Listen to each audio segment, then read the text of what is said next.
Good morning, everybody. We are here Thursday, January 21st, 2024, for a work session. And we're going to start out, as we do with all work sessions, with the Pledge of Allegiance. Greg Meyer, would you mind leading us in the Pledge of Allegiance? Pledge allegiance to the flag of the United States of America and to the republic for which it stands, one nation, under God, indivisible, with liberty and justice for all. Thank you, Greg. Okay, I have a couple announcements before we get started. Announcement number one is we currently have a new supply of COVID-19 tests. They're available for pickup here at Town Hall and at the Riverhead Senior Center on Shade Tree Lane in Aquabog. If you need the test kits, they can be picked up at either location between the hours of 8:30 and 4, Monday through Friday. And each test kit contains 2 tests, and the limit is 2 test kits per person. And we want to thank our partners at Suffolk County for the resupply of those tests so that we have them available for our residents. So if you want the test, come down Monday through Friday, 8:30 to 4 o'clock, either here at Town Hall or on Shade Tree Lane at the Senior Center. And more important item here. Lastly, this past Monday, January 22nd, was an important day. It was Councilwoman Joanne Waski's 35th birthday. So Diane Tucci provided cake and party hats, and we had a little gathering. And so, as our tradition is on the town board, we always go and sing happy birthday to the council people. So, Diane Tucci is going to bring up a nice little birthday sash. Apparently I've been tasked with embarrassing you, which actually I love. So That is really the sole please purpose stand of up why we so do I this. may adorn you with your, oh wait, hold on, it's upside down. Because it is Joannuary still. Okay. Well, thank you. And if you would all help me in singing happy Oh, birthday no. to Joanne. Happy birthday to you. Happy birthday to you. Yes. Happy birthday, dear Joanne. Oh my God. Happy birthday to you. Happy birthday, Joanne. Had I known that this was part of the job, I might have rethought the election. Thank you, everybody. Thank you very much, Town Board.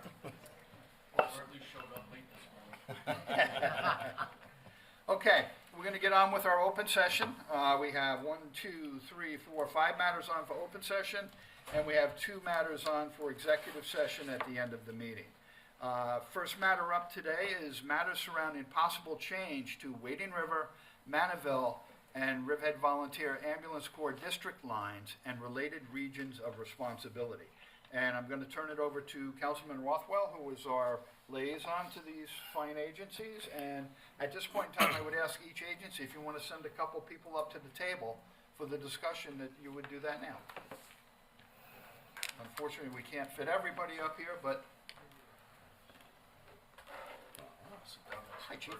How are you? Good, how are you? Good. How are you? Good. How are you? So, How are you? 3 more seats if anybody from any of the agencies want to jump up. if one of our fire marshals want to come forward?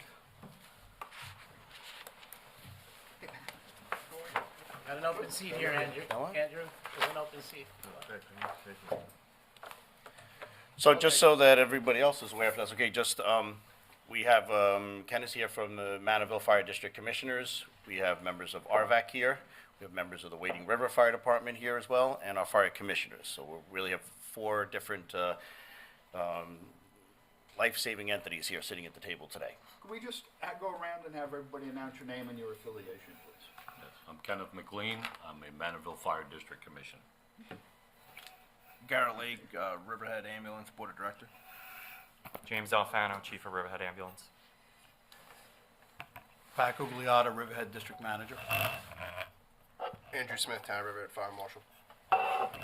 Craig Zidek, Riverhead Town Chief Fire Marshal. Kevin McQueenie, Wading River Fire Commissioner. Greg Meyer, Wading River Fire Commissioner. Okay. All right. So I greatly appreciate you guys coming here today to have this discussion. What has changed and what has led to this discussion is that if we probably remind ourselves 6 months ago, we didn't have anything in the area. We're specifically talking about Route 25 in Calverton. And there was really no major infrastructure that was to the south side of Route 25. And so over the past few months, approximately in October, Island Water Park, now known as Scotts Point, opened up for business. And so in addition to the activities that they have there, rock climbing walls, lake out back, and restaurant, then next door, we've since opened up our ice rink as well. And so we have two major gathering points where I think we're going to find a lot of population gathering, especially as we go into the summer months. And so there's been a slight confusion of who's responding and who's ultimately responsible for those calls. And so I appreciate everybody coming here today, and this doesn't have to be a discussion to say where we want to change fire district lines, but maybe it could be by means of an intermunicipal agreement between everybody.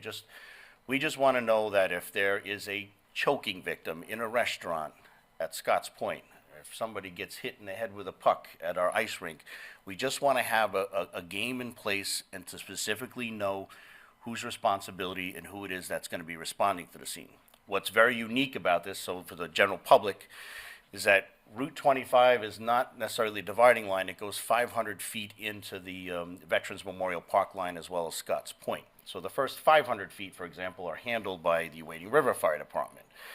As you go deeper into the complex, which means that if there was an accident on Route 25, somebody pulling out of the intersection, it would be Wading River Fire Department that's responding. However, if there is a fire response inside the building, then it's Manorville Fire Department that's responding.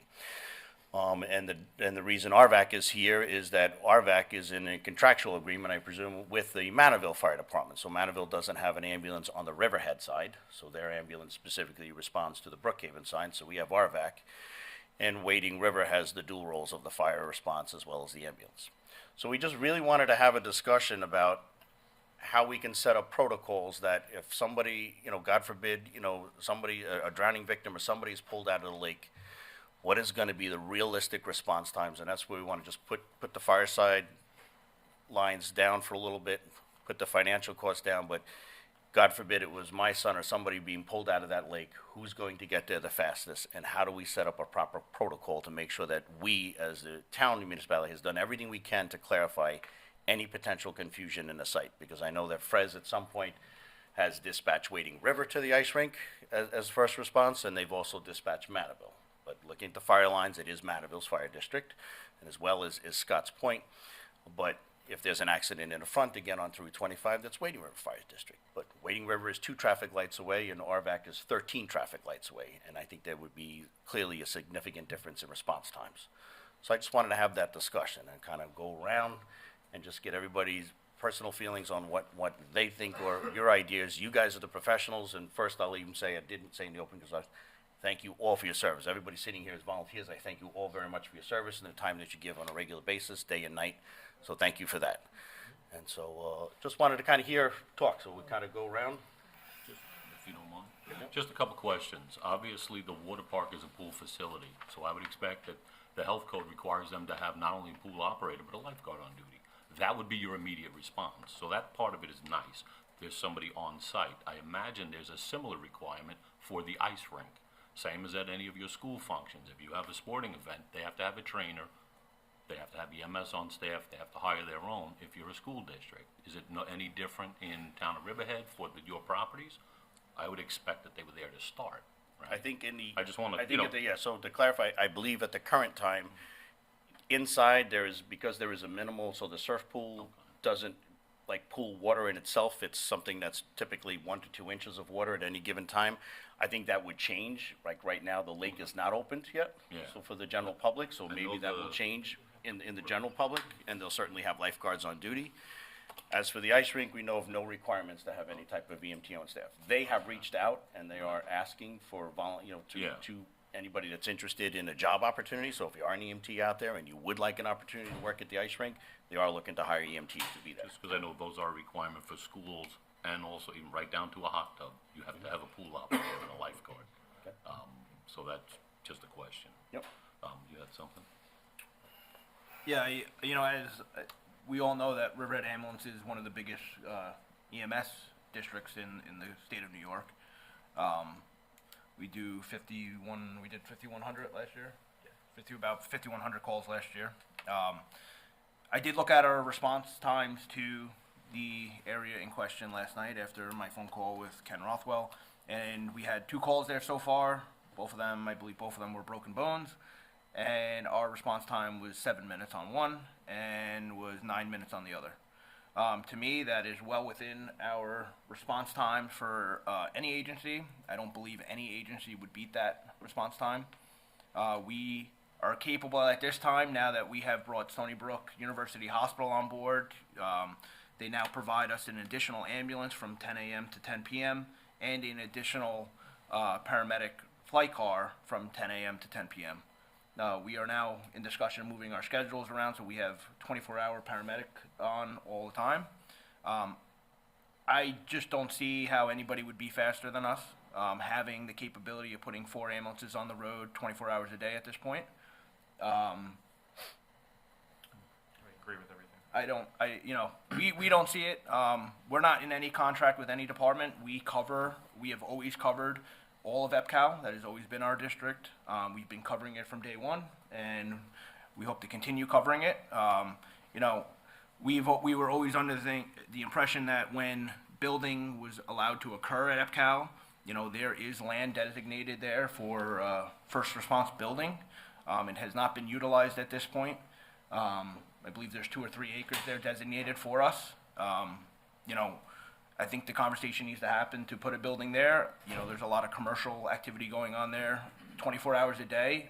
We as an ambulance had no idea that the skate rink was open 24 hours. I found that out yesterday. None of us knew that if you left the emergency exit door open that the whole place would collapse on itself. That was never told to us. So there's a lot going on here that none of us really knew about, and we as a district have our board meeting tonight, and we're going to have to move some resources and figure out how we can, make our times there a little faster. But I think 7 minutes is pretty reasonable. I do know EPCAL itself is a little different. Those times go up another 5 minutes because EPCAL is huge. There's only 1 or 2 really good entrances into the place. I've brought to the board that going to the drug rehab, we have to go well into the next district to get into the entrance, when there's a fire road that is about a mile closer and would probably get us there a lot faster. So, there's other things that I think need to be done here first before, district lines are moved. I think there needs to be more accessibility to this location first. You want to talk about it? The only thing that I'm gonna say is it's the same thing. I would have expected the plans prior to building, so the water park was built, and surprise, you have a water park built. The skate rink was built, surprise, you have a skate rink built. I have no idea the chemicals they're using, how they're chilling the ice, any of that. I believe our chief has seen it. It's been in place for a while, it's open, same as the water park. We first saw it on the soft opening. So the plans came late, I would expect that, I would prefer to be at the front. We've tried to make those arrangements to meet with the EPCAL folks. There's a lot of things have gone up there that haven't benefited us. We haven't even been involved in the process. So that's mostly why my cohorts and I are here, just to make sure that you understand we're here, we have expectations. It's great that we finally get to sit with you all. We do have an intermunicipal agreement already existing with Riverhead Ambulance, so where our members train with them, they ride on the ambulance. The benefit, it's mutually beneficial because our training gets handled by them. We get to turn out EMTs that are on our fire trucks. So, that's part of what we've been doing to address this long before we realized the building was starting. The first we had heard was that last group that is no longer going to be part of the Calverton building plans, I would imagine. So that's when we just, we had noticed a lot of things going on that we had no idea what's happening up there. We've been responsible for that region for about 75 years, So just please don't forget we're here prior to all this. But thank you for the opportunity to come and meet everybody. Thank you. So what is unique is that on Route 25, though, when RVAC is responding, when Manuel's writing, that part of the reason for this discussion is that you guys are actually coming into Wading River Fire District to then go back south, into the complex. which then goes back into the Manaville Fire District. And that was one of the discussions, was that if you're entering another fire, you're coming lights and sirens in somebody else's fire district. So to at least have this discussion here, and that, I mean, obviously it's been the way it's been for years, but to have that open comment period towards, I want the Wading River Fire Commissioners to know that they've got, different agencies with lights on. The only way to access the ice rink is coming through Wading River Fire District, and as well as the Scotts Point as well, so. Just, yeah, we, No, there's not. yeah, we can come in off of River Road. There's a back entrance there, but the problem is we have to Not go. into Scotts Point, that's Not on the Scotts Point, and but. not into the ice rink, because you'd have to go up on the runway, Yeah, which is not. but like, switching this, it doesn't change the response for any of the other people that are there. The tax-paying citizens that wait for an ambulance because there's no other road in. Changing the lines, you're not gonna be able to change them that much to protect the entire, I don't know if you guys know how far we actually cover, but we cover from the back of Calverton all the way to the Long Island Expressway. We have to get on the Long Island Expressway. I don't know if you guys know this. We have to go to exit 69 on the expressway to cover the other part of our district.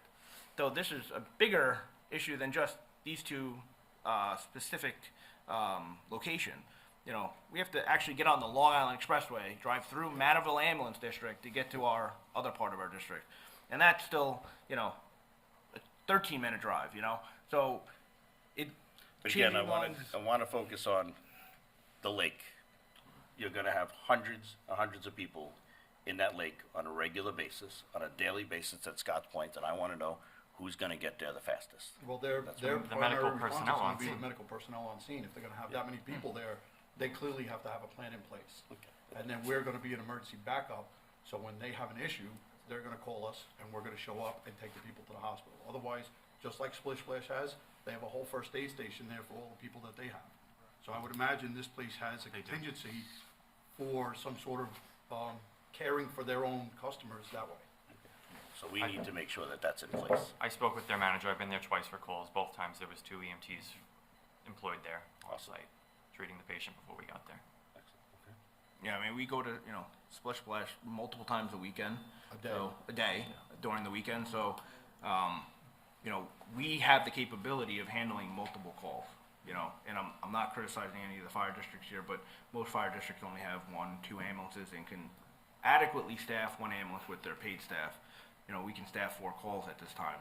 So, we are completely open to, starting an agreement between the two to get a first responder car going right away to a beat there. But, with the stuff that we've been looking into and, we get the call immediately.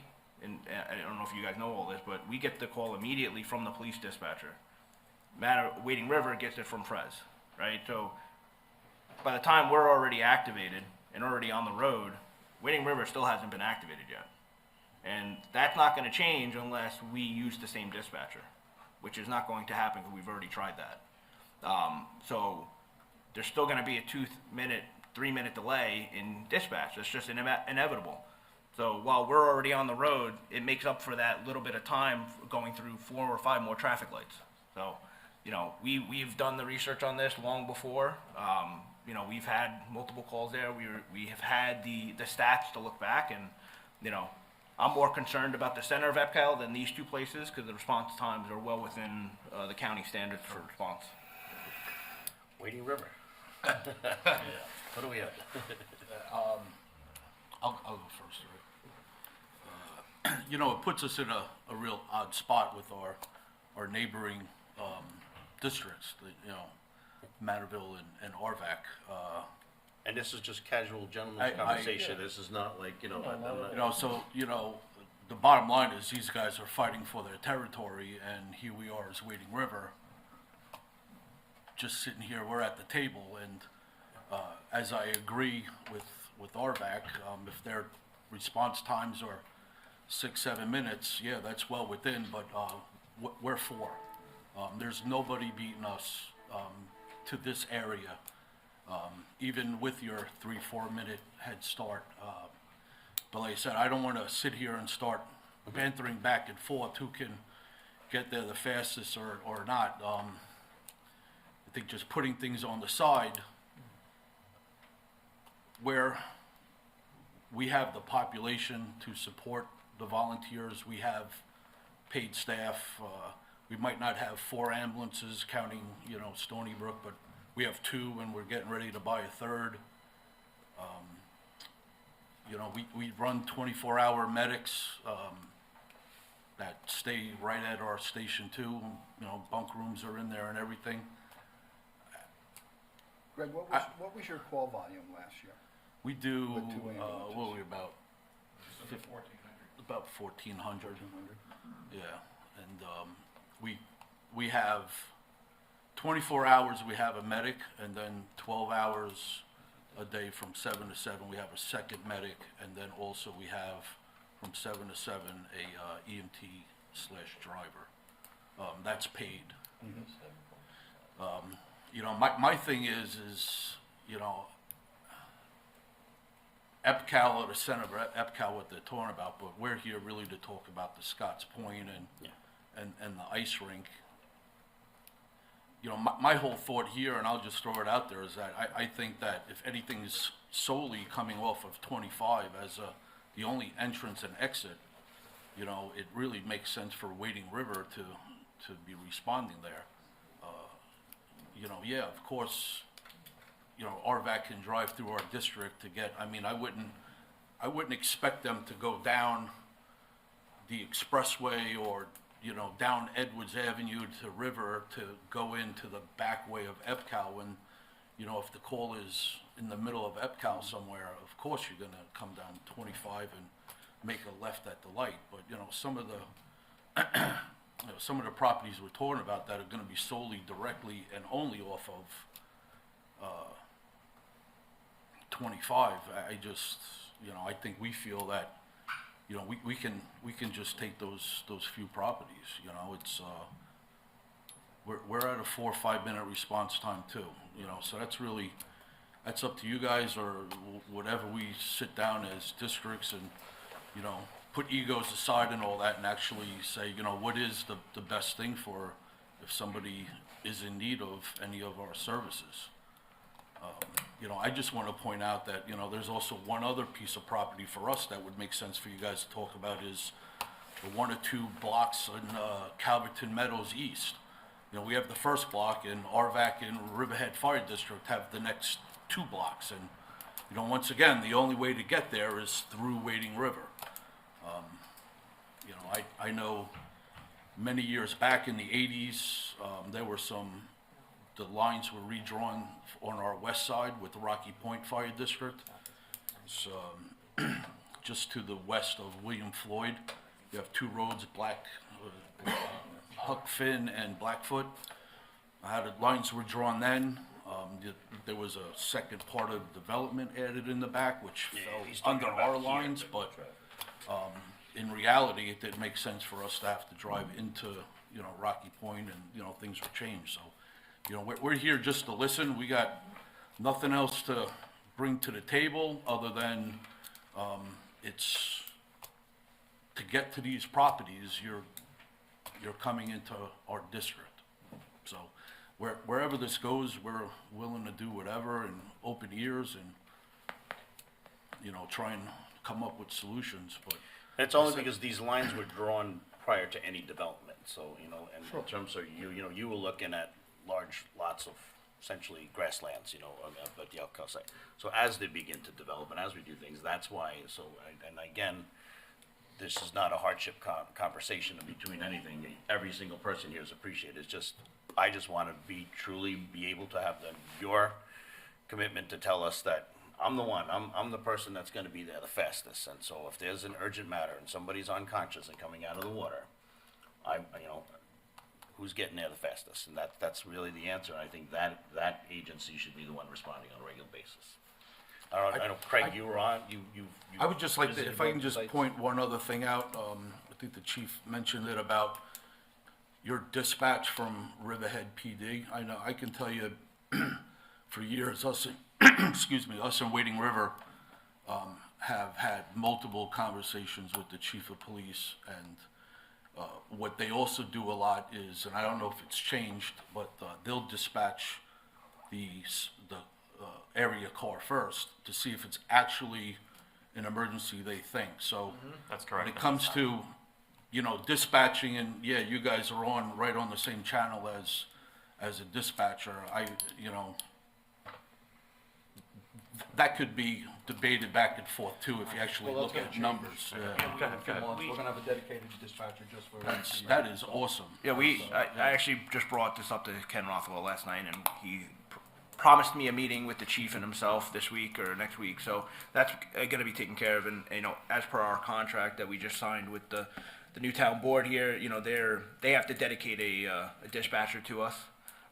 You know, they're having for problems, you I know, guys. finding people off the civil service list right Full now. volume warrants. Yeah. I mean, it's a no-brainer, it has to be done. So, I know that's being worked on, and I just wanna confirm, we do not have an issue, as I told Ken Rothwell last night, of doing some sort of agreement until we can figure out, I mean, listen, district lines are not gonna change overnight. Right. And there's Oh, yeah. obviously a problem now. I've talked to the chief, I've talked to some of the board members, we don't have an issue right now, today, having you dispatched with us, and if you guys are there first, cancel us. We don't have an issue with that. But, you know, we're not prepared right now to talk about district lines and all that stuff, and that's gonna be a think few anybody year will. process, so Yeah. we do not have an issue with it. You know, all we can do is back you guys up, and, you know, we always have people on staff, you know, you may need a paramedic or someone, you know, we have that stuff, we have the narcotic, we have all that stuff. So, I don't think there's an issue right now coming up to, with an agreement to get somebody there, you know? As the Manorville, commissioner said, you know, we've already been working with them, and we've been taking their members as auxiliary members to our department so they can get the training, because at some point, they wanna start a first response at it with one of their engines. So, you know, we've already been in the process of this long before, because we have other areas in the district that we can't get to fast enough. So, we're open to it.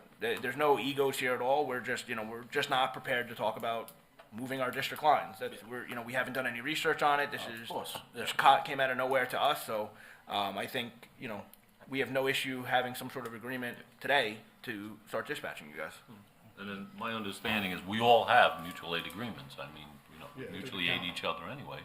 So that shouldn't be an issue. You know, the one thing that's, like I said, I want to remind everyone, in the event that we're building there, we are supposed to be afforded the opportunity to review the plans, have our expert make some recommendations if Your necessary. chief, in all due respect, your chief has been on scene, and our fire No, I marshals know have that, worked with your but we chief, didn't so. receive the plans till it was built. That's backwards. We were supposed to get them in the front. Even, that's why when it was Five Star or whoever, they would have to pay our expert to review it. So, you know, we're supposed to know what's happening in the lead up and decide what is the best course. So, you know, just please be reminded, we're involved. And you know, we're looking for a CFR program. We're looking, our members had taken it upon themselves to get trained as EMTs. So we're affording them the opportunity to do that, to act as that. They'll be on our trucks, and they're out there. So this is about better than 2 years in the making at this point, I guess, just to get this thing off the ground. You know, nobody asked. We just got together and put it together and wanted to start moving in that direction, because it makes sense. As we all know, membership is always an issue. And I'm sure that if your ambulance guys could pick up 3 or 4 or 5 members that would just jump in and help out, they would like it. So it was mutually beneficial. We have no problem with intermunicipal agreements. It makes sense, you know, for our residents, your residents, everybody. So, once again, but thank you for your efforts. Gary, just thinking in the whole scope of Riverhead, RVAC, is Flanders operational or going to be operational? Or I had heard that at some point in time, maybe they weren't going to be, and you might have to kind of cover that area too on a regular basis, or? Yeah, Right now, I spoke with, the supervisor over at the Southampton Town of Flanders is, they got some issues going on internally, but it has nothing to do with their operations. So Okay. as far as anyone is concerned over there, Flanders is solvent and they're gonna. Okay, well, my concern was if you had to take that over, now you're really spreading yourself thin, and it might be a better idea to say, let's turn over to Wading River, because now we're covering over there too. But that's why I asked that question, I just wasn't sure, I'd heard rumblings. Yeah, I think everybody's heard those from. Yeah. So, Yeah. but right now, there's no, validity to those. rules. Good, I'm glad to hear that, because Yeah, I me would too. hate to see that go under for them. Yes. I really would. Okay. Fire marshals, any comments? Well, I think really what Garrett was talking about, with They have to come that close, because they've changed the It's now omnidirectional, not Yeti, so you should be okay. Well, what Garrett was speaking to before, I think if we did some type of an automatic mutual aid between Riverhead Ambulance and Wading River, whoever gets there first can either cancel or they can work together and then, you know, decide who's transporting and so on. And this way, you know, excuse me, patient care comes first. Yeah, absolutely, that's gotta be the bottom line. Yep. Who's gonna be able to serve fastest for Right. the patient? And then, you know, as time goes on, you can work out the bigger question of whether we need to shift district lines or not. Right. Okay. Town board members at all? No, I think it's great, very productive, and you guys are amazing today, really, all of you, so, thank you. Would everybody be comfortable with that, just to do a dual response? Yeah, we'll come up with a pre-plan with you guys. Yeah, I mean, that could be implemented tomorrow. I mean, it's just as calling Riverhead Police Department saying, hey, any call in this location, you're toning out both departments. Because the mutual aid agreements don't already exist, and we don't have to remake the wheel. All we have to do is tell Riverhead Police, hey, at this location and this location, and our chief can send a notice to Frez and saying at these two locations in our district, you will automatic mutual aid. Whoever gets there first will take it, and I believe Wading River's billing now too, so, they'll be able to collect, whatever, income from those billings if they take the call. So it should work out So just fine it's- until we figure out the bigger It's picture. interesting you just said that, because we're under the assumption that any mutual aid calls we go on, that state law does not allow us to bill. For us, we can bill anywhere we go. Yeah, I that's think already the fire billed. district's a different. Yeah, I don't know about the fire district. So, guys might have to buy us a few extra dinners somewhere along the line. But for us, if we're mutual aided in, as a fire district, we can't bill a mutual aid, resident. Okay. Well, we may, between us, we can talk about that, and maybe Yeah. there can be some reimbursement or something in the future, so we can discuss that amongst ourselves. Well, I appreciate everybody coming to the table. I think this was a great conversation to have. I also want to say, we are blessed in this community to have the best EMS, the best fire, and the best police services available for our money. We are very, very lucky, and we thank you for all the work that you do and all the volunteer time that's put in. It's just another thing it's another stake saying, hey, Riverhead's on top of things. So thank you for all that you do. We appreciate it. Don't get up, because you're part of the next discussion briefly. So don't run away yet. But I follow up with the supervisor's comments as well. I mean, I appreciate everybody coming here, and this was not about fire lines, not about moving money or this, that. It's just going to bed at night. We've got two incredible projects that are new up on Route 25, where I think the entire board is super proud of both of them. And we just want to go to bed at night knowing that we've done everything we can to ensure the safety and the fastest response. And so that's all, and I appreciate you guys just having a discussion about that. And I'm certain that you guys will continue to talk and address it with each other. But that's really what we wanted the chief today, is to open up the dialogue. So thank you for participating. Okay. All right, our second matter is matters surrounding discussion regarding possible incentives aimed at bolstering volunteer first responders. And again, Ken? So two things, and also Councilman Kern wanted to bring this up as well, but two things we just briefly wanted to touch on is, one, LoSAP wanted to make sure that our departments, the 4 departments are, everyone within our town is equal in getting their LoSAP points and the pay and things like that, and where we at with everybody and the town, we want to basically open up our arms, say, what can we do to help, to make sure that we're there and that we're doing our part as a town. And also, we got notification from the state of New York, and we wanted to really ask for you guys are the leaders in this. The state of New York has now allowed us to go from offering property tax discounts from 5-year members all the way down to 2-year members. And so really the question is, like, does it affect that? Are your new members 18, 19, 20-year-olds, and are they homeowners, or are they in fact, that doesn't happen until you're 25 or you're 30, because it takes that time to get out of college and pay those bills and get married and buy the house. And maybe by reducing it from 5 years to 2 years, are we in fact helping anybody within that age range? But if you sat here and be like, no, it's really important, we need the town to do this, so we really wanted to get your feedback towards what you think is it beneficial to reduce from that 5 to 2, and are in fact the LoSAP, are we doing everything we can? Or simply, just a simple question, is the town of Riverhead doing everything we can to bolster the volunteerism, and because we're here to help? Go ahead, Chief. So, Riverhead Ambulance is the only municipality or agency that does not have LoSAP. We are unable to have LoSAP unless the town board nominates us for it, because you're the municipality, we are not, so you will have to back that up, but we are currently, we give our members nothing. They get $1 a call right now. That's it. They get nothing. They barely have enough money to give them a life insurance policy for when they die. So, you know, we don't fund their funerals like all the fire districts do. There's no payout at the end of their term.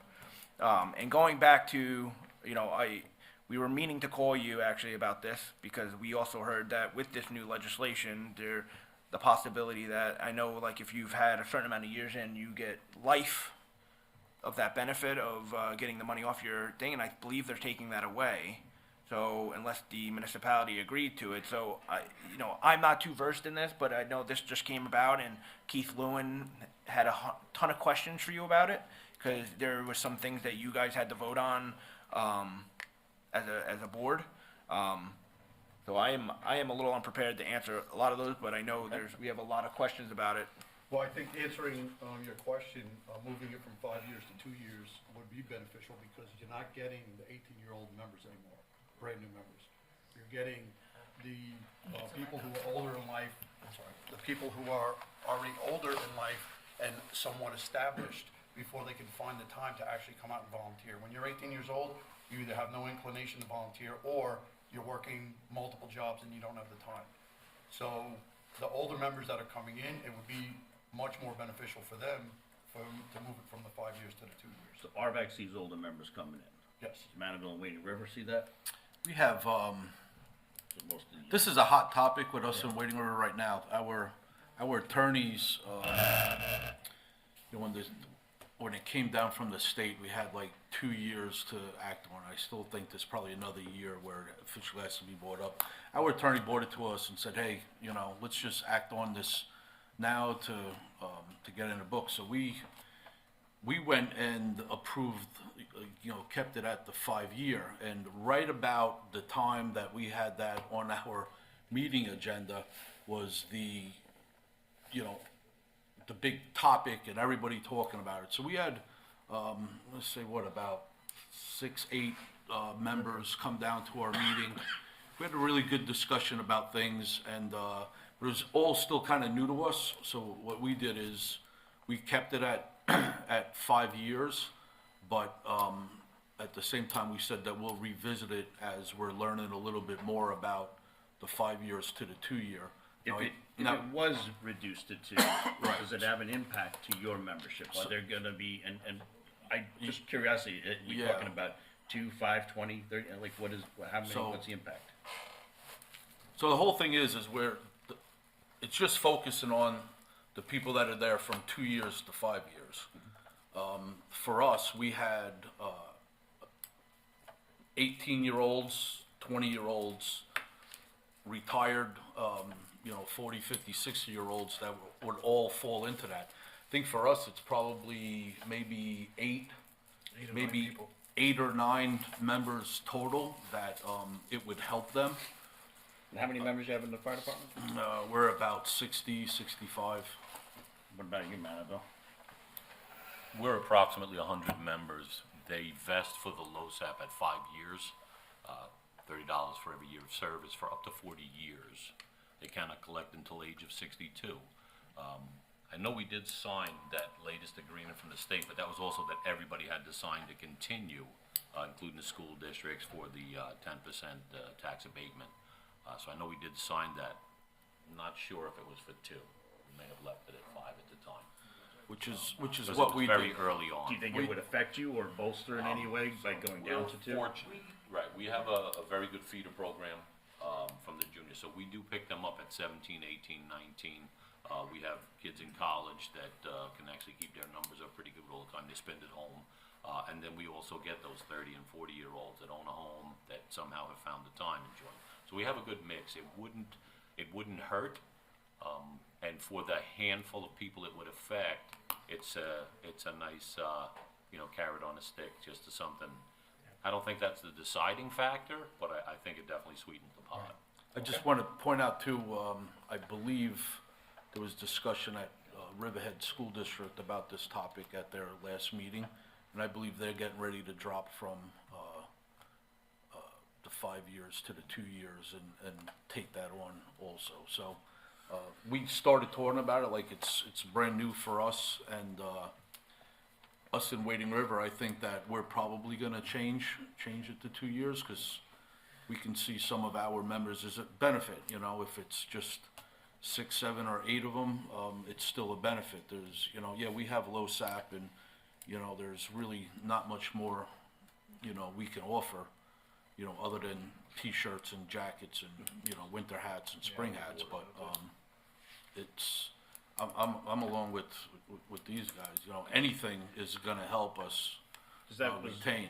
That was like where Councilman Kern and I were having a conversation, and we were wondering, like, are the new members coming in, are they 18 and 19? And if they're not, potential homeowners during that first, 2 years, 3 years, 5 years of their career in a volunteer fire, are by doing something like this, is it helpful? I mean, we can say, oh, it doesn't affect anybody, we're going to pass it, it doesn't have effect, but that's not what we're looking for. We're looking to see what we could do to actually help volunteers. It would help us in Wading River with a handful of members, because like I said, we have brought in the young, and we have brought in some older members, retired police officers now are joining, because, they're seeing it's much cooler to be a firefighter or an EMT. Oh, boy. Careful now. That was said by Greg Ryan, Wading River Fire Commissioner, to all my fellow sisters and brothers in blue. Just joking, we're all having fun. I know. That we he'll go, and then, yes, once again. Yeah, it would benefit us because we're in a little different thing. A lot of our members aren't necessarily Riverhead residents. They're Brookhaven Town, Southall Town. Okay. So we allow anybody to join. So we have people from Brentwood. We have people from all over Suffolk County and Nassau County. Okay. So the burnout rate in an ambulance that does as many calls as we do is high. So a lot of our members will never see the benefit of the 5-year. So Okay. we function on the kids coming out of high school, getting ready to go to college. We get them for 3 years, and then they're gone. But we can only offer it for the Riverhead. Yeah. Obviously, our Right. property. Yeah, so whoever else has it, like, honestly, the Brookhaven, Southampton Town, they're very good. They allow our members to collect that benefit in other townships. Well, we want you to say that we're very good, Yeah. Garrett. That's why we're here. Well, we're here. Yeah, we're here, yeah. Well, to me, it's a no-brainer to go from 5 to 2, and for the services that we receive, it's money very well spent. I mean, and what it's actually gonna cost the average taxpayer is minuscule compared to the services that we get. So, to me, I have no problem going down to 2 for all involved. Yeah, me I'd love either. to see I that. just have one question. You said something like Brookhaven has members in their RVAC from other towns, and they're getting what benefit do they get? You mentioned that. You get the same tax relief that you would in other towns. So, like, I live in Center Reach. I think Bob might mean they're paid, Bob. So they're Oh, paid. They're okay. paid employees. Who? The people that come from other towns. No. Are you saying that We have- others just come and Yeah, stay we're- and we're- volunteer? we're- The other townships will Honor. honor the volunteerism in a different town. Right. And they'll give you a That's tax great. break in that town. Yeah, there's one town that doesn't, I don't remember offhand, that doesn't do it, but most of the 5 towns around us here honor it. So people that live in But- Southall, they're getting the tax break for being a volunteer Working in in Riverhead. So it's new to me. So you have people from Brookhaven that come there and don't get paid, just volunteer in one Yeah, quarter? We're a busy agency, they like to go on the You know, calls. we're completely They're looking for volunteer experience, from yeah. Okay. 6 p.m. to midnight. We're completely volunteer right now. Wow. So Okay. that's, and we have people that come all over the county, Nassau County. We've, We have people that come from Nassau. What's your membership number about? We have 124. Okay, cool. active. Those are like people going on Yeah, calls. right. And then we have more that are, active. Life exams. members that Life are members, exempt. right, the Keith Lewins. and- Yeah. So another question, so you're saying you don't have LoSAP in Riverhead, correct? We don't, and that's the biggest downfall to us right now, because the members who do 10 years, like I'm a 10-year member, I really don't have any incentive to stay. Okay, so I want to further that question with, does Brookhaven must have LoSAP if people are getting All these the benefits? I believe all Brookhaven, Islip, all those towns, all supply. Okay, so we need to address Is it just that. because you're a town agency and you're No, not no, an because they individual? are as well. Yeah. So all the other ambulance corps in Suffolk County all have LoSAP. You have to be a municipality to sign up for the LoSAP program. Riverhead Ambulance is not a municipality. Riverhead Ambulance District is. So the town board has to say, okay, we're going to guarantee, because you still have to pay. If Riverhead Ambulance becomes no more, Right. you still have to guarantee all the benefits to those people that are retired. It's a sponsorship. You guys would have to You have to sponsor sponsor the it LoSAP program. and guarantee that you're gonna fund it for life, or for whatever the end person is, so. Matteville, I think we have volunteers from Matteville Fire Department, right? I'm not a volunteer, my I'm name sorry. is Jason Norrick, I'm actually one of the commissioners. And the incentive program, as you have 3 agencies here. You might need to go to the You mic, need- Go I'm to the sorry. mic over here at the Yeah. podium, Just because please. people at home need to hear you, sorry. Oh, okay. You're a celebrity now. I'm a big celebrity. All right, again, I'm Jason Norrick. I'm one of the commissioners from Manaville. And you have 3 different agencies here. You know, you have us at Manaville Fire District, you have Manaville Ambulance, and you have Wading River here. And I'm sure they all can agree there is a big thing of getting members, right? There's a big revolving turning door. Any incentive that you can put into place to hold the members is always beneficial. Giving $1 per call, moving the LoSAP from 5 to 2 years, and that probably would hold more members or get more members, attract more members to come to join the departments. I know in Manaville, I was just talking to another commissioner sitting next to me, Charlie. We have young guys that move to Manaville that own homes and can't receive that tax break because of the 5 years. They do get a tax break that as soon as you become a member, there's some type of $250 that you get as you become a member for the first 5 years before the LoSAP kicks in. But, you know, we all do a great job. We're here to service the community, you know, as far as you see Manaville, we have Wading River here, you know, we all look to work together on things like this, on these situations like this. And, you know, we do appreciate that you held a meeting today to get us here to talk and discuss about this. And things like this should be done more often because, like, you know, Ken was explaining, you had things that were being built in our district that we never got plans on. And then we get hit, well, this is getting built. Then we get hit that, you know, this district is reporting to calls there, but it's our district and we're not getting. And then we go down and we speak to these gentlemen and they go, well, we don't even know who you are because we weren't told. And that's a problem, that's an issue in itself. Communication is a big key, right? So we're here now, we're discussing this, and hopefully from now on, we can move on and have more discussions like this, because you have, like I said, 3 different agencies here protecting Riverhead. And I understand your concerns and everyone else's concerns also. But I appreciate you having us here and having this, and hopefully we can move along and have other discussions on this. I just wanted to make one comment, is that, whoop, this one off. Don't worry, they don't want to hear you. Hello? So I just do want to make one comment, is that the reason we have these 3 agencies was specifically because we were discussing, you know, the parcels that encompass you.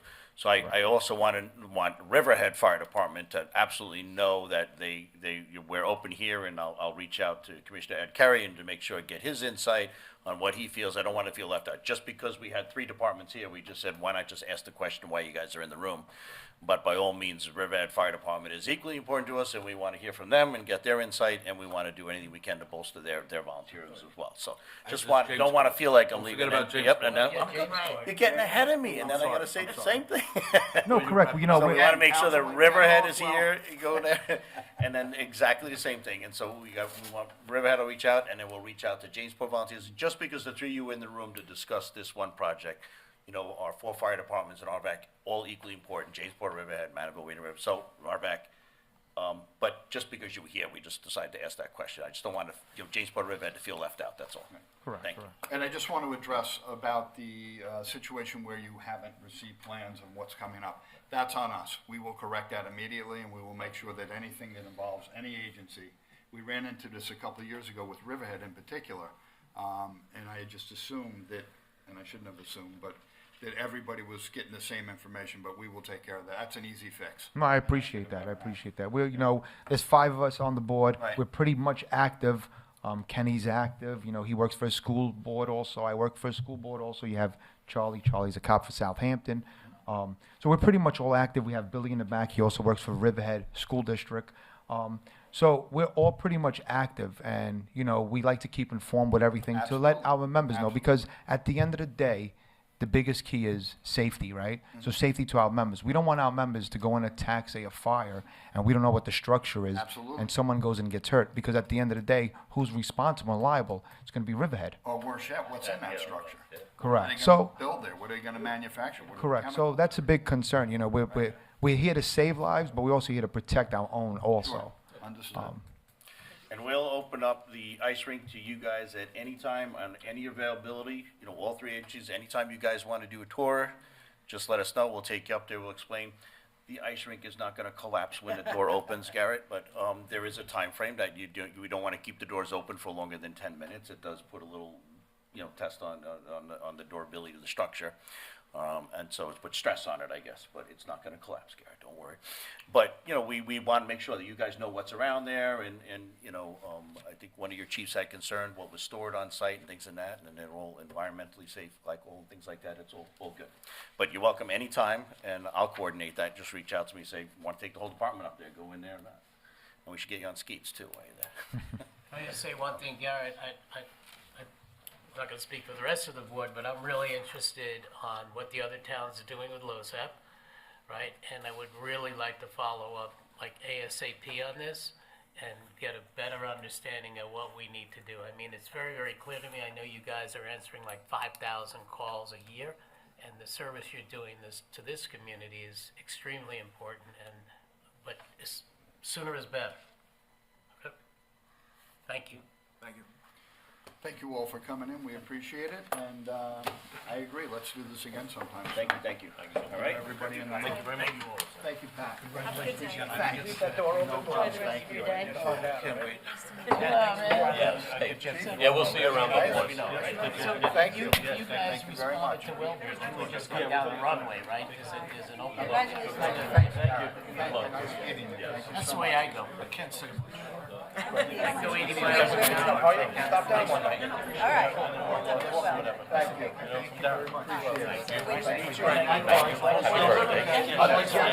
Yes, I know what the office is. I just want to talk to you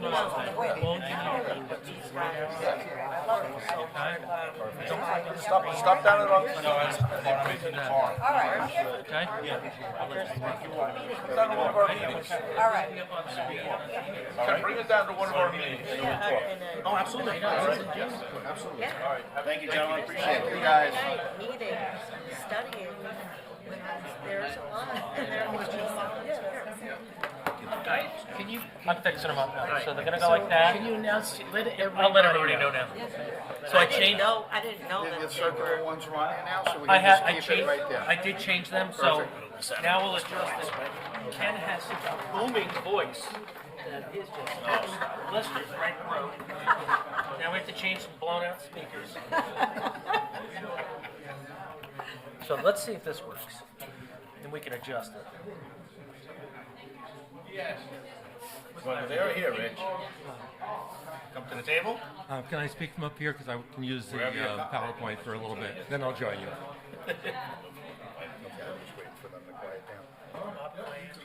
Okay, we're gonna move on to item number 3. Item number 3 is matters surrounding possible demolition of LIPA-owned structure located at 1129 West Main Street, Riverhead. Richard, I would ask you to come up and. Yeah. Can I stay that's here right. for a few You've minutes? got a PowerPoint, I Sure. understand. George, would you like to come up? I know George has been, I've been in contact over the years with George about this property, so we want to get as informed as we can. Thank you, Tim. I thought it might be useful just to take a couple of minutes to show you a few pictures and talk about the significance of the property. I think you all know what it is, this Perkins Generating Plant on West Main Street. If you need to a refresher on the location, it's right by the bend in West Main Street. Shows up a little bit better here in the satellite image. It's right across the street from Snowflake. Now everybody knows. Now everybody knows. That's the landmark, right? But everybody knows. But I can tell you, I've been by it many times and not even noticed it. It's kind of overgrown. You don't see it. But George has done a good job in bringing it to our attention. And it turns out to be something that's really quite significant in Riverhead's history. So I want to just tell you a little bit about that, and then we'll talk about what happens next. The story goes back to a guy named John Perkins, who came from Bath, England, ended up in Riverhead in 1828, bought a couple of old mills on the Peconic River right there, and set up a woolen mill. His first mill burned down, and he replaced it with the one you see in this picture in 1859. It became locally famous. Here's an advertisement from the Sag Harbor Express in 1863. You can see Perkins gray mixed cloth, also red, white, and blue and wool flannels. He was known for his flannel cloth. He was known for producing waterproof kinds of cloth that was could be used in the Navy. It was used during the Civil War. It was favored by mariners. So, and this was by far the biggest industry in Riverhead for many years. The Perkins family went on to John's sons, John R. and J. Henry, became leaders in Riverhead. They were one of Tim's predecessors as supervisor, town treasurer during the Civil War, financing all the town efforts during that and so forth. They also branched out and ran a clothing store, which was originally in the old courthouse, and then when that burned down, this building, you probably don't know the name, but it's called the Perkins and Benjamin building, because the Perkins store was there in the middle. Yes, it was. I even bought my first suit in the Perkins store. The family also significant in many other ways, so much so that when Riverhead built their beautiful new hotel in 1929, they named it after J. Henry Perkins. The dances that were held there back in the day, and the galas and the functions were incredible. I've seen pictures of it. I mean, I wasn't there. You're dating yourself, so go I know I am, but I've seen pictures and talked I'm to ahead older of Tim, relatives so. My parents' wedding reception When was the there. Suffolk County Historical Society needed a new location, it was the Perkins family that donated the building. And then John Perkins' daughters, when the library needed a new facility, when they died, they donated that property, deeded it to the library. And Was the one surviving building. Was the Historical Society built, or was it already there? No, they donated. The Perkins family donated the property for the Okay, Historical Society. so it's been the Historical Society Right. forever. Right. Okay. Right. And then the the Historical Society used to be in a smaller building that had been the town's treasurer's building, I think over in the corner of Griffin Avenue. So that happened in the 1920s, and of course the library, that again is a result of the Perkins family donation, and the one surviving, they had a huge mansion there, but their carriage house still survives. It's a little yellow barn that you can see behind. So just a little bit of history, and then so they were running this mill using water power, and in 1887, Edison had just started the whole idea of generating electricity in New York about 10 years before, and the Perkins brothers decided what they could do is they weren't using their water power at night because the mill wasn't operating, so they could use it to put in a generator and provide electricity. And originally it was going to power a few street lights in downtown Riverhead because things were kind of dark. So what they did was they installed a generator. They actually ended up in competition because the Hallett family, which had a mill downtown, did the same thing. And the two companies both ran lines all around downtown Riverhead, and you could choose which company you wanted to have electricity from. You Well, got it should be alternating. today. What? Can you imagine? Yeah. And you got alternating current from the Hallett company. You got direct current, which is Edison's thing, from the Perkins companies. They had two different systems. All right, let me test your knowledge. The first house to receive electricity was on Griffin Avenue. I believe. Supposedly the Hallett house, right? That Do was we the know? first Oh, house. so it was from the Hallett. Right. Yeah, they would. But- I was going to ask you which company Right, served them. right, Yeah, right. makes It's right next to the house that the town owns. Yes, Yeah. correct. And Correct. it's still a beautiful house, by the It way. is. It is. So the two companies competed for a while, while they were competing, the Perkins brothers decided they needed more power when the plant wasn't operating, when there wasn't enough water in the river or they got more customers and so forth. So what they ended up doing is building a building, and that's the building we're looking at now, to put in a steam engine and a much more powerful 150 horsepower engine so they could provide electricity. I mean, demand was booming. In the past, the problem was when the water power petered out, the electricity petered out, which wasn't a good situation. In 1911, I believe it was, or 12, the two companies merged and became the electric generating. They ended up using the Westinghouse system, which is what everyone uses now. And you can see the plant on this 1909 map, and you can see the factory was still there, by the way. The woolen factory stopped operating around 1902, I think. And then in 1922, they sold the company to the Long Island Lighting Company, which then connected Riverhead to the Lilco grid. And at that point, they stopped using this to generate electricity, although it became a facility that LIPA used, LICO then, sorry. They used the mill for their offices actually for a while until that burned down in 1944. And they apparently used this building for logistics and things like that. This is a picture, I believe, from the 1930s. You can see the generating building in the front. The smokestack had already been torn down. There had been a tall smokestack there. The building right next to it is probably the two buildings there were where the actual generators were, because that was over the water power. And in the distance, you can still see the Perkins woolen mill in that picture. So anyway, that brings us to where we are today, just a quick history lesson. Just wanted to show you a couple more pictures here. You can see what we're facing now is the building obviously is not in great shape, has a lot of historic significance. It some immediate needs are could a cleanup and stabilization, especially, I mean, the roof, there's stuff up on the roof that needs to come off, you can see. But we really need to be thinking about, it's a great historic resource for the town. What could it be used for? And there's already, of course, the boat launching site that the DEC launches. This is right on, the property actually includes the dam. The road goes across the dam. It's right there on the river. I know it's been town's goal to acquire as much riverfront property as they can. But the kinds of things, it seems like it's appropriate for some river-related use. It could be a recreational use. It could be environmental education of some sort. Certainly it needs some historic interpretation, some signage.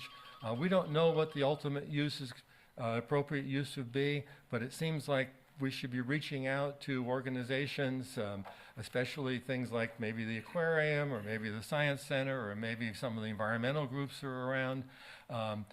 This could be a facility with assistance from LIPA that could be put to really excellent public use and at the same time could provide some interpretation of this really important part of Riverhead's history.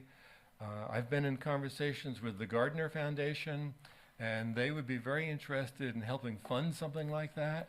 So, as I said, we're brainstorming now. Hopefully all of you will help in this process, but our goal is to, what could be done with this? How can LIPA help? What can the town do? What should we do? How do we find financing? But it seems like something that is definitely worth preserving and worth keeping for future, and a very important part of Riverhead's history. So anyway, say that. I have to say, Richard, I could listen to you all day long. Every time you speak, I learn something, and it's just more about our wonderful town. I don't want to put you to that. I really appreciate it. All right, I've got to play the bad guy now. And fair enough. PSEG owns the property, owns the building, obviously. They have it slated for demolition next month. So what we need, obviously, the biggest thing comes in is going to be financial assistance. The town does not have money to buy this property or preserve this property or put money into it. The Gardner Foundation was an interesting piece that I wasn't aware of. So they have they have sent their engineers to look at the building, and they say it's in a state of disrepair. I'm going to read directly. It says, "The building is unsafe, posing a risk and liability to PSEG Long Island, LIPA, and the larger Riverhead community. The demolition of the building mitigates any risk for unauthorized access, trespass, and/or encroachment on the property by third parties. Demolition is scheduled to begin in early February 2024, and they have no plans to replace the building. It said they'll clean up the corner of the property after the building is removed, and no replacement structure is planned." So that's where we're at. I will note, we did invite somebody from PSEG to be here today. They were unable to make it. So in lieu of that, we kind of have to play the PSEG role and say, this is what they're saying. Okay, it's not what we're saying as a board, I want to make that clear, but this is what they're saying, and that's their plans for the property. So it's kind of imminent if they're slating early February for demolition. So we need to put our thinking hats on and figure out what or if anything can be done here to preserve it, or whether it's just going to be a sad piece of history that leaves us. Tim, can I say one thing, because I've been working with George and Richard. It's been very important in this. For the last, like, couple of months, actually maybe longer on this. And I just want you, both of you to know, and your committee didn't know, I was unaware that they were planning, I never saw that they were planning to demolish it. I do, the one thing they were clear about, because they did clean up around it, and they were very, very clear that the roof was totally unsafe. Also, I've made it very clear to both of you that they own the property, and there was no way they were going to donate any of the property, because if they wanted to expand their substation, they would then be looking for property. And I do know with the Gardner Foundation, it's a 50% match, and I agree with Tim. I mean, we have so many projects going on in the town. I don't know, I wouldn't ask Tim to find the money, because we don't know where to look anymore. Right. I would also like to say that when we met the other day along with Denise Merrifield, I know that I received this yesterday. I don't know if you received it earlier, but I did not know about this when I met with you. I would have had the courtesy to let you know that at the time. So I'm sorry.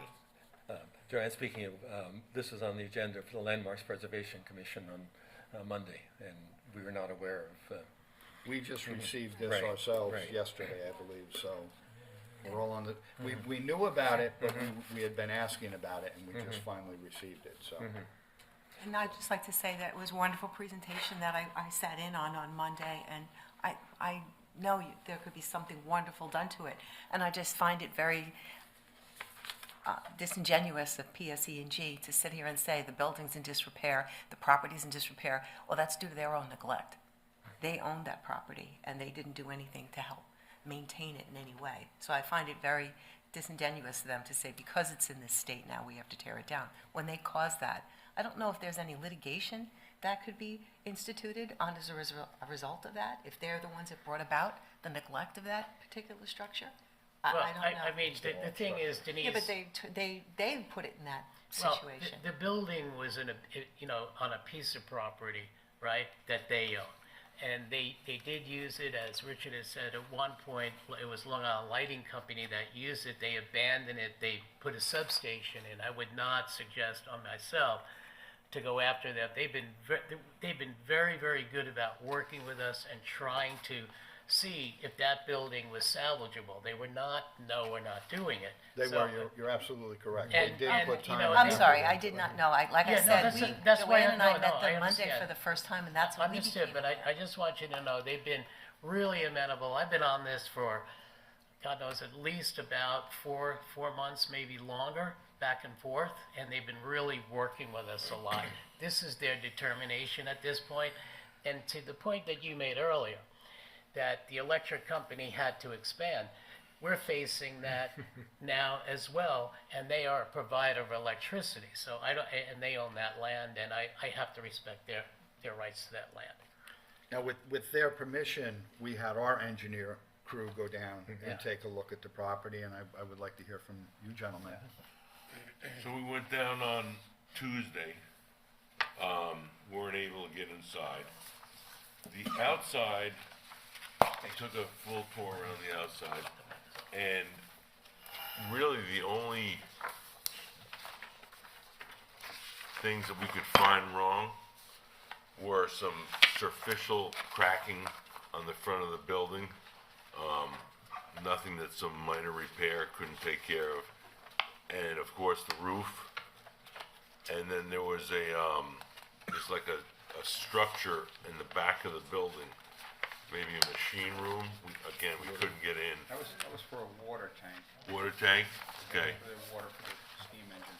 That building either needs to come down or needs repair because the bricks are all need pointing or replacement. Yeah, it looks like that was added at a later date, and ironically, that's the only part that's really failing. Isn't that funny? The original building pretty sound, but the newer part, Back in the day, men were men, and they built buildings like they should have been built. integrity. Then you cut corners and use cheap products. we basically came to the same conclusion. Right, and I noticed this building has a slate roof. And from the outside, that roof looks very intact.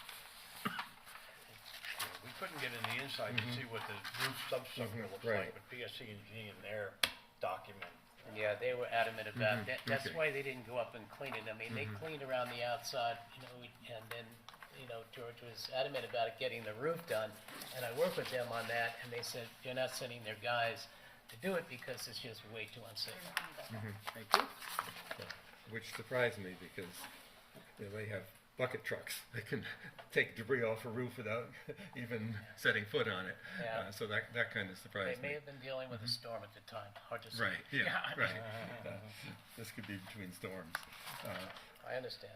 I mean, in many ways, I think PSE&G should be part of the solution here.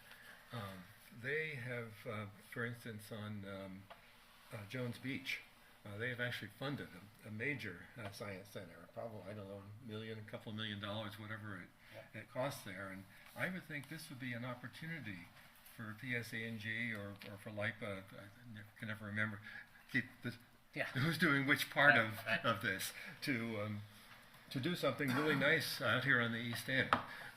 And there would need to be another organization that would become an operating entity to do something in that building. As I said, this is happening very quick. At the very least, I think the first thing is we should ask PSE&G to simply delay and allow the town of Riverhead to see if there are some other solutions and other possible uses here and ways of working with them. But this could be some really good public relations for the company. Probably not a huge expenditure. It's not a huge building. It's only, I think, 30 by 40 feet, George? Something like that. So it's a modest building. Because it was built to house a steam engine, it is very soundly built with thick brick walls and so forth. I haven't seen the report on the roof, but replacing the roof on a building that size, even that wouldn't be terrible. So it's a great thing for PSE&G to do. I also note that in talking to, was it Tom? Ocasio, Yeah. He said, well, they're always reluctant to part with property because they never know if they're going to need it for something. Yeah. But they own 30 acres right across the river on the Southampton side. And given where this is right on the river, I can't imagine they'd ever be allowed to do anything industrial there anyway because of the Wild and Scenic Rivers Act. So it could be a chance for them to do something good for the community. I don't know quite what the ownership structure would be in a scenario like this, but I think we need some time to explore and talk to some other organizations, come up with a possible game plan or two for the reuse of the building. What would be a reasonable time period you would request for? Go ahead, George. No, when you're talking a question, I'd like to jump in on that. Yeah, just a reasonable time period. What would you need to? I would think something like maybe 9 months. I mean, it's not an imminent danger of falling down. It's not maybe even a year would be more reasonable to at least come up with some preliminary things. It's not something that can happen very quickly, but the building itself, as long as they keep it stabilized, as long as they keep it boarded up, it's no more danger to anybody than it has been. And so I don't see that this is a pressing matter to tear it down next month. That's something that they've surprised us, and they need to work with the town. They need goodwill from the town, and so this is something that they could trade for that. There are definitely things, they're always looking for easements and things like that from the town. So being able to do something for Riverhead or do something, I don't think there's anything else on the East End that matches what they did in Jones Beach, for instance. So, this is an opportunity for them too. We will reach out to them, we will ask them and request 9 months to a year. Okay. And we will certainly let you know what their answer is. Great. George, the one thing, first of all, I was shocked when I saw this on the agenda and you telling me they're talking about knocking it down even next month. That's really kind of an incredible shock. If you go down to the basement of the Historical Society, there's a display, if you've been down there, of all the different businesses and industries that developed along the river because of the power. I mean, that was the original power for why River had developed as it did. There's 2 buildings left. Of all the different businesses that were along the river, there's only 2 buildings left. That's the power station, the pump station down in Grangeville Park, and this building. And they're both also rather remotely related to the water power of the river.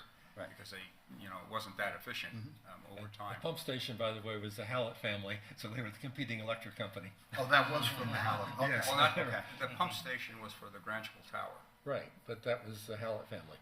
No, wasn't it? No, wasn't that the Griffin I'm sorry, I family? may be wrong. Yeah. The water, they were involved, Griffin. there was That a was water the Griffin company they were all Griffin involved in Tower, too. it was the pump. Right. I think this is Water in and jeopardy. Griffin Tower. Right. That building downtown is 10 years newer than this building by 10 years. One thing that I would like you to consider, first of all, if they were to knock that building down, you have to wonder if they're going to even maintain the site any better than they've maintained it over the last 35 years. And it seems to me that it would be prudent that if they actually came to the town with a viable plan for what they were going to replace on that property, that would be one thing for them to have a reason to knock the building down.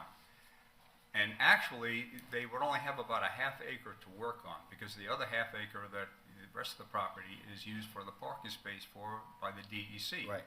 So they're really going to be very limited, and I'm certain that they're not going to want to build anything on a half acre of property.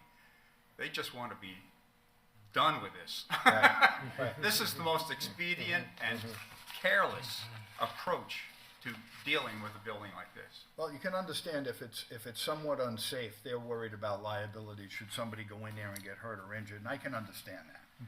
But there is also a huge historical factor that needs to be looked at, and obviously that's what we're doing here. It's actually part of Loco's history, or Right. like Yeah. SE&G's history, if you want to look at it. Yes, it is. I passed out to you a small petition Yes. that I collected from people maybe a year back in October sometime, and also a letter from the town historian about the site. So Great.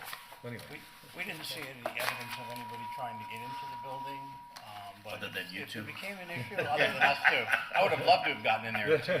I'd love to too, Probably actually. some cool stuff in there. Ken, there was prior to, and George had, there was prior to them boarding it up, and that was at the request of George Parking, so that. Yes. no, that was your work.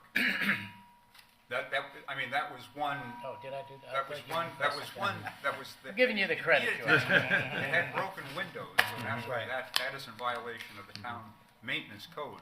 So that had to be done. The windows were broken, and people probably were. Then it was a liability. Two things that are interesting, and this has been mentioned a number of times, and I'm kind of curious about the actual original generation of power by water. And I was told about 40 years ago.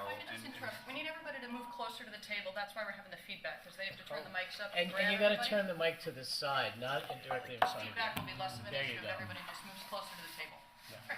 The original building for the generation, and Richard, maybe we should have this discussion some other place, but I think probably. Good idea. it's interesting that this building was probably the original building for the generation of electricity using water power. And I was told by, I think it was by Elliot Young when I was working on the telescope, his recollection at that time that there were 2 paddles that went through the floorboards of the building, and they used water power to generate the electricity. And this is actually a picture that he gave to me that actually shows that the 2, I guess you would call them axles, going down below the floorboards of the building, and then it's they run to a generator. Yeah. So And you can still see, that's another part that should be interpreted as part of the historical interpretation of the site. But if you go there, you can still see the old sluiceway. There's 2 pieces of concrete, and they put a different sluiceway in to generate electricity from what the Woolen Mill had. The Woolen Mill is on the other end of the dam, and so they put a sluiceway in there, and they would have used a rotary a turbine like this by the 1890s to generate electricity. So it would have been in that. So this stuff, for anyone interested in industrial archaeology, there's stuff there. Yeah. Maybe we should turn it back into a power plant. Maybe. Yeah, there are 2 big concrete abutments. Yeah, that's the sluiceway. On the south side. Yeah, that's the old sluiceway. Probably the turbine generator was probably down in there. Anyway, that's another discussion. The town board doesn't need to No, they get don't. into the weeds here, if I can use the term. So thank you, Tim. I think that's we should ask them for more time. We will reach out to them and ask for more time. And I'd be happy to meet with them. Some very valid points were Right. made here, that there is no imminent, if there's no imminent danger of the building collapsing, what's your hurry to take it down? You're not gonna use it for anything else by their own admission. So, let's see what we can do. Yeah, with your help, we'll look for an entity that would find an appropriate use there. Right, great.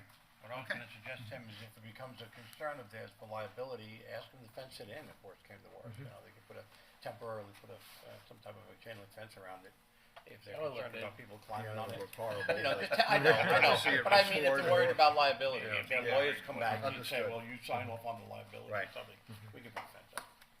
The first thing that we should do, and this is my main interest in this, is just cleaning up the property, cleaning up the site around the area.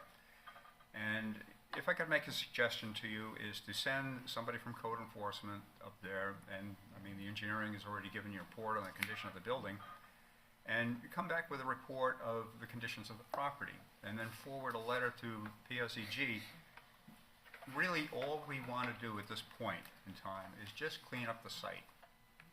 Make it presentable. Make LIPA, PSEG proud to have a structure like that in the town of Riverhead. That would be the first thing that I think would be worth addressing. Thank you for your time. Thank you very much, you very gentlemen. As always, it's a pleasure, and I love these educational Happy birthday. walks with Richard and George. Pictures there, George. George, is that an old postcard picture? I've seen that picture before, yeah, okay. This is the old sluiceway, and that you can still see that, where the water still trickles down into the Peconic River. But anyway, thank you very much. Thanks, George. Enjoy the rest of your day. Okay, next up, we have Dr. Richard Morgan. And Richard is the chair of our, anywhere you want, is the chair of our Senior Citizen Advisory Committee. And I used to be the liaison to that, and I enjoyed it immensely, and I appreciate all the work they do for the seniors in our community. And Richard's going to talk to us about the Senior Citizen Resource Guide and Committee Affairs. So, Richard? Hello, everyone. We'll turn it over to you. Hi. Thank you for having me here today. Is that? Yep. Okay. So the Riverhead Senior Citizens Advisory Council, that's our formal name, has been working. We meet every 2 months, once every 2 months as a group. There are 9 members, 9 seats on the council. Right now we have seats to fill, which we're working on right now. We'll be getting some names to you hopefully. But a lot of our work has been, over the last couple of years, has been working on updating both the Town of Riverhead Senior Citizens Resource Guide, and I think everybody has copies, right? Resource Guide, which had been out before in other editions, so this is an update. and what's called the My Aging Plan, which is, we refer to as MAP. So this is the map, and this is the resource guide. With the update's been going on for a while, we were slowed down by COVID quite a bit. Put a dent in our progress. And missing members and that sort of thing. But the members of the council have done all the work on this. So it's pretty extensive. If you had a chance to look at the table of contents, it covers a lot of different areas that we think are, provide a lot of important information for seniors in Riverhead. Emergency numbers, everything from, emergency preparedness, including pets, things like that, to all sorts of health services, mental health services, hospice, government names and numbers for them to reach out to if they need to.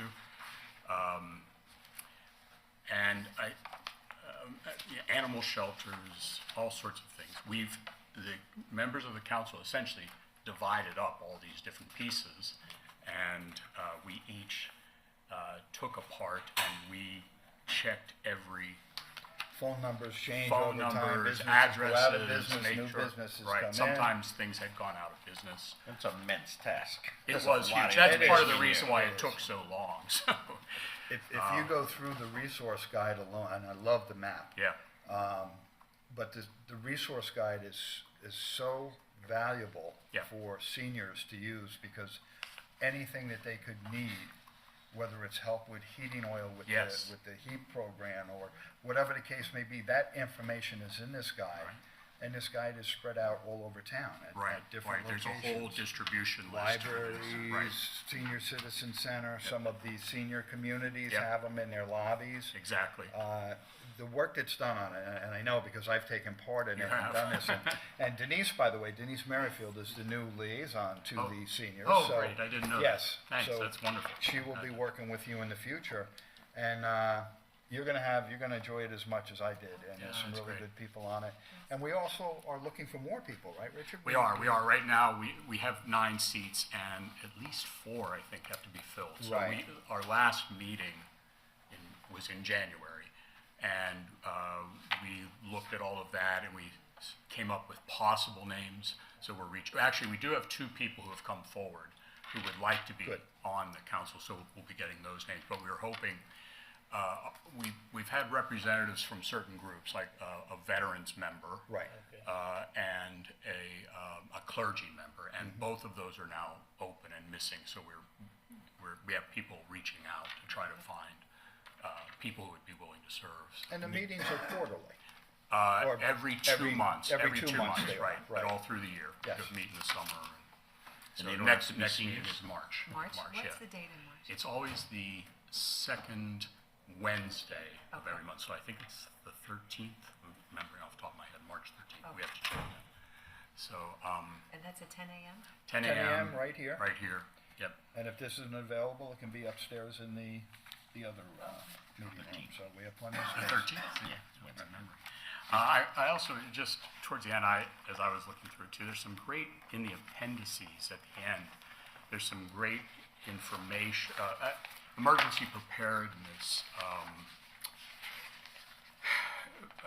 information, but what I think is valuable here for people is that they can actually, at least for the Riverhead Fire Department, put themselves on a emergency contact list in case there is emergency. They could be one of the first ones contacted and called.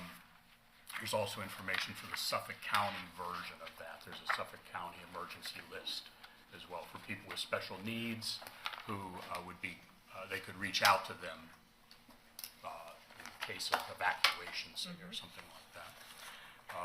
So that's the resource guide. I should say for both documents, the town attorney has reviewed both and cleared both. So that's part of the process we go through. And I think there's one little edit I found that after your copies were made that I have to make, so we'll make that right after this, a change in one of the government offices.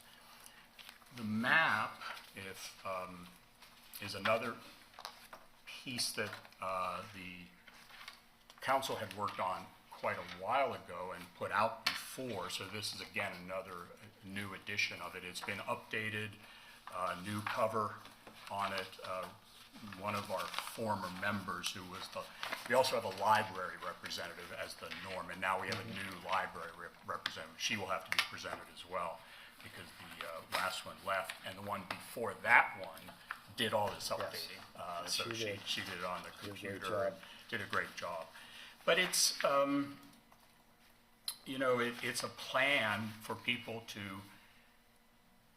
look at in terms of as they're aging, what to think about in different years. So there's some definitions in the beginning, what's a healthcare proxy and a living will and these trust and power of attorney and all of that sort of thing. And then it has a section for people in different age groups. So people in 20s to 30s, we start that young. What should they be thinking of in terms of as they're looking ahead at their future? And then 40s to 50s, 60s to 70s, and then 80s and above. And consistent categories like housing and transportation and various, caregiving is another category.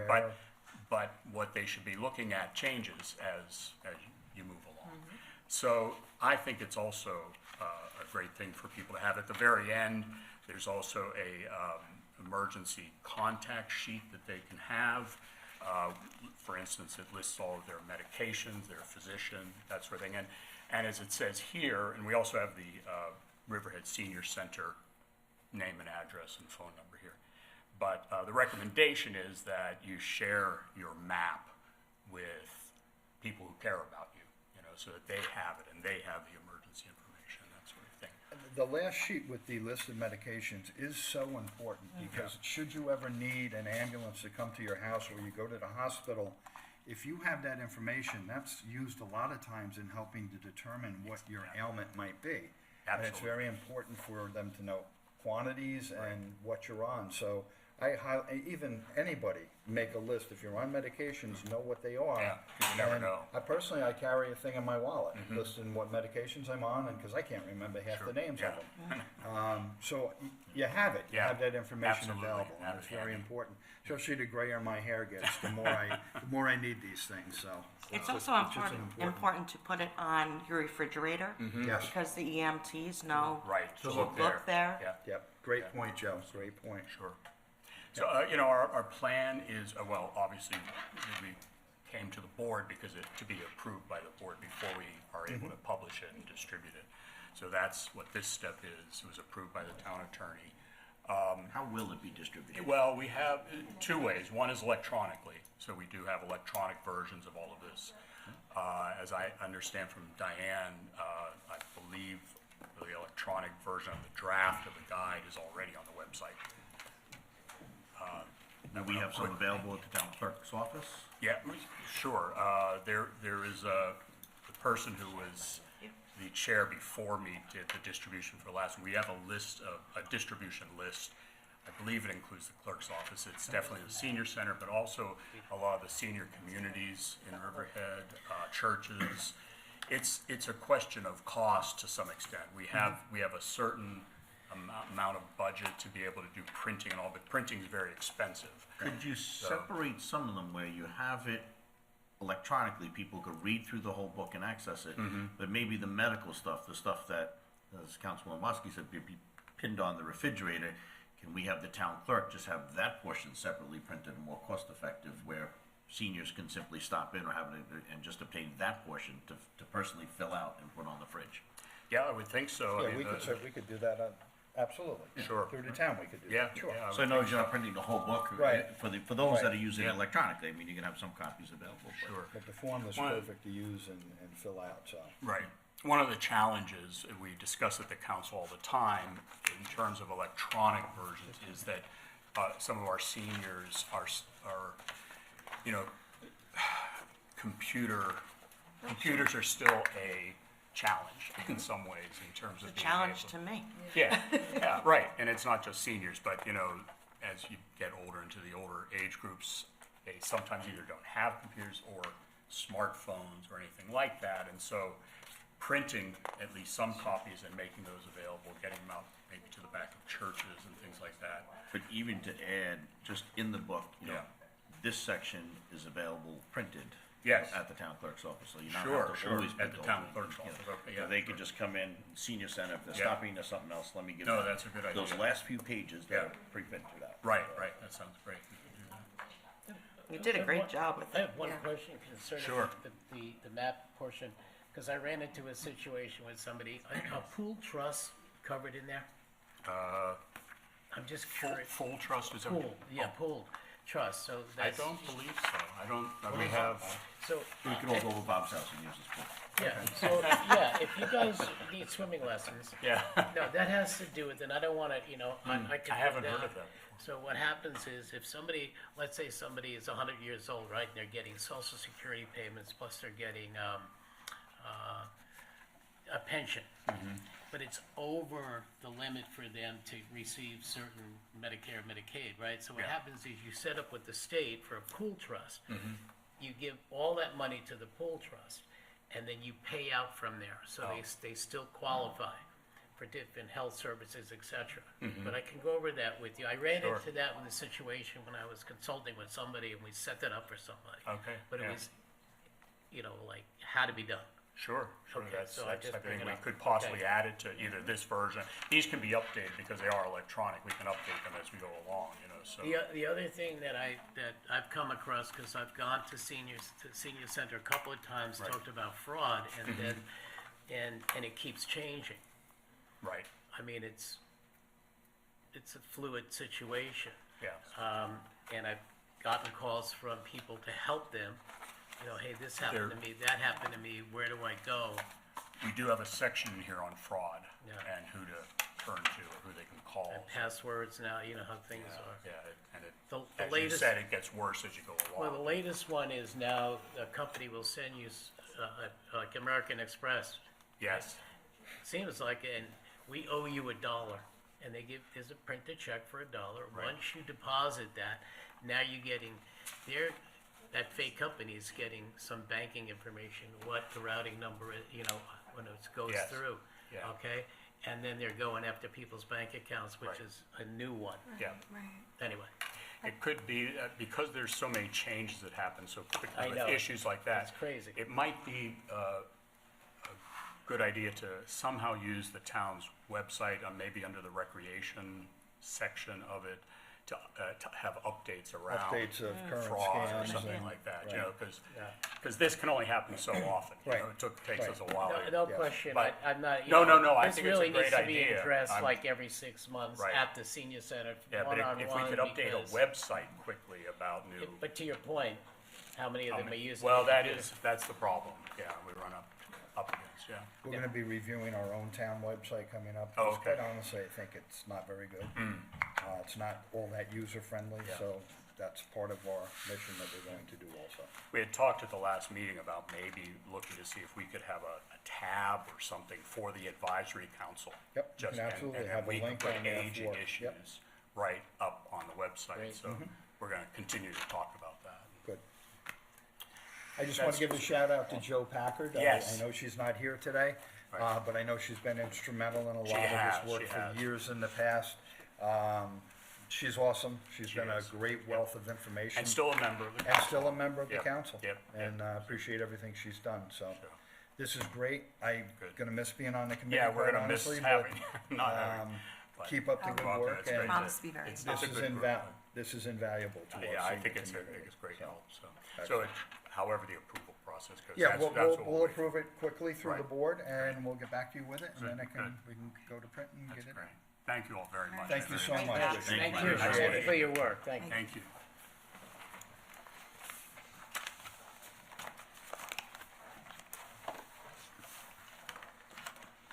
Okay.